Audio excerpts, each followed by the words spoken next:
असहयोग का आंदोलन, सत्याग्रह की मूवमेंट और भगत सिंह, सुखदेव, राजगुरु जैसे अनगिनत वीरों का बलिदान, उस पीढ़ी में शायद ही कोई व्यक्ति होगा जिसने देश की आजादी में अपना योगदान न दिया हो। मैं आज देश की आजादी के जंग में जिन जिन ने योगदान दिया है,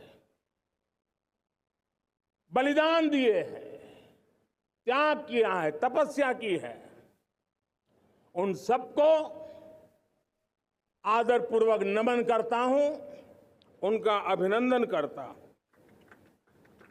आज 15 अगस्त महान क्रांतिकारी और अध्यात्म जीवन के ऋषितुल्य प्रणेता श्री अरबिंदो की 150वीं जयंती पूर्ण हो रही है। ये वर्ष स्वामी दयानंद सरस्वती के 150वीं जयंती का वर्ष है। ये वर्ष रानी दुर्गावती के 500वीं जन्मशती का बहुत ही पवित्र अवसर है, जो पूरा देश बड़े धामधूम से मनाने वाला है। ये वर्ष मीराबाई, भक्ति योग की सिरमौर मीराबाई के 525 वर्ष का भी ये पावन पर्व है।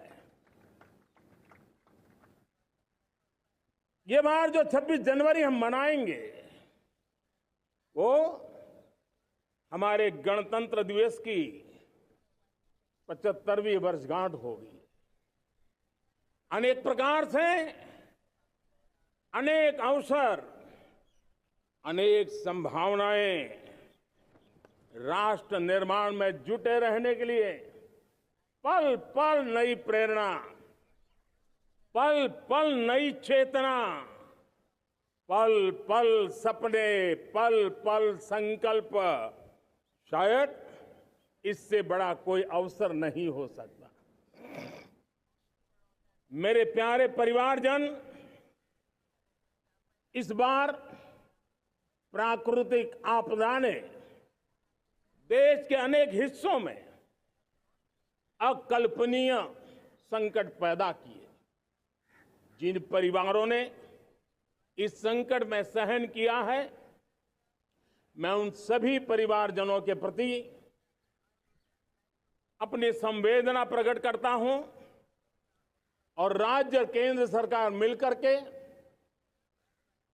उन सभी संकटों से जल्दी से मुक्त होकर के फिर तेज गति से आगे बढ़ेंगे, ये मैं विश्वास दिलाता हूं। मेरे प्यारे परिवारजनों, पिछले कुछ सप्ताह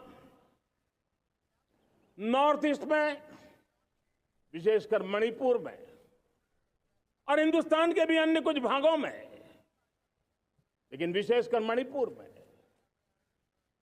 जो हिंसा का दौर चला, कई लोगों को अपना जीवन खोना पड़ा, मां बेटियों के सम्मान के साथ खिलवाड़ हुआ। लेकिन कुछ दिनों से लगातार शांति की खबरें आ रही हैं। देश मणिपुर के लोगों के साथ है। देश मणिपुर के लोगों को पिछले कुछ दिनों से जो शांति बनाए रखी है, उस शांति के पर्व को आगे बढ़ाएं और शांति से ही समाधान का रास्ता निकलेगा। और राज्य और केंद्र सरकार मिलकर के उन समस्याओं के समाधान के लिए भरपूर प्रयास कर रही है, करती रहेगी। मेरे प्यारे परिवारजनों, जब हम इतिहास की तरफ नजर करते हैं तो इतिहास में कुछ पल ऐसे आते हैं जो अपनी अमिट छाप छोड़ करके जाते हैं और उसका प्रभाव सदियों तक रहता है। और कभी कभी शुरुआत में वो बहुत छोटा लगता है, छोटी सी घटना लगती है, लेकिन वो अनेक समस्याओं की जड़ बन जाती है। हमें याद है 1000-1200 साल पहले इस देश पर आक्रमण हुआ। एक छोटे से राज्य के छोटे से राजा का पराजय हुआ, लेकिन तब पता तक नहीं था कि एक घटना भारत को 1000 साल की गुलामी में फंसा देगी। और हम गुलामी में जकड़ते गए, जो आया लूटता गया, जो जिसका मन चाहा हम पे आके सवार हो गया। कैसा विपरीत काल रहा होगा वो 1000 साल का। मेरे प्यारे परिवारजनों, घटना छोटी क्यों ना हो, लेकिन 1000 साल तक प्रभाव छोड़ के रही है। लेकिन मैं आज इस बात का जिक्र इसलिए करना चाहता हूं कि भारत के वीरों ने इस कालखंड में कोई भूभाग ऐसा नहीं था, कोई समय ऐसा नहीं था जब उन्होंने देश की आजादी के लौ को जलता न रखा हो, बलिदान की परंपरा न बनाई हो। मां भारती बेड़ियों से मुक्त होने के लिए उठ खड़ी हुई थी, जंजीरों को झकझोर रही थी, और देश की नारी शक्ति, देश की युवा शक्ति, देश के किसान, देश के गांव के लोग, मजदूर, कोई हिंदुस्तानी ऐसा नहीं था जो आजादी के सपने को लेकर के जीता न हो। आजादी को पाने के लिए मर मिटने के लिए तैयार होने वालों की एक बड़ी फौज तैयार हो गई थी। जेलों में जवानी खपाने वाले अनेक महापुरुष हमारे देश की आजादी को, इन गुलामी की बेड़ियों को तोड़ने के लिए लगे हुए थे। मेरे प्यारे परिवारजनों, जन चेतना को वो व्यापक रूप, त्याग और तपस्या का वो व्यापक रूप, जन जन के अंदर एक नए विश्वास जगाने वाला वो पल आखिरकार 1947 में देश आजाद हुआ।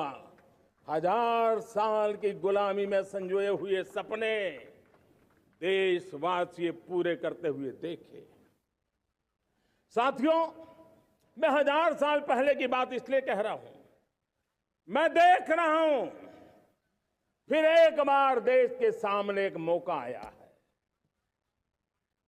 इस ऐसे कालखंड में हम जी रहे हैं, ऐसे कालखंड में हमने प्रवेश किया है, और यह हमारा सौभाग्य है कि भारत के ऐसे अमृत काल में, यह अमृत काल का पहला वर्ष है। या तो हम जवानी में जी रहे हैं, या हम मां भारती की गोद में जन्म ले चुके हैं। और ये कालखंड, मेरे शब्द लिख करके रखिए मेरे प्यारे परिवारजनों, इस कालखंड में जो हम करेंगे, जो कदम उठाएंगे, जितना त्याग करेंगे, तपस्या करेंगे, सर्वजन हिताय सर्वजन सुखाय, एक के बाद एक फैसले लेंगे, आने वाले 1000 साल का देश का स्वर्णिम इतिहास उससे अंकुरित होने वाला है। इस कालखंड में होने वाली घटनाएं आगामी 1000 साल के लिए इसका प्रभाव पैदा करने वाली है। गुलामी की मानसिकता से बाहर निकला हुआ देश पंच प्राण को समर्पित होकर के एक नए आत्मविश्वास के साथ आज आगे बढ़ रहा है। नए संकल्पों को सिद्ध करने के लिए वो जी जान से जुड़ रहा है।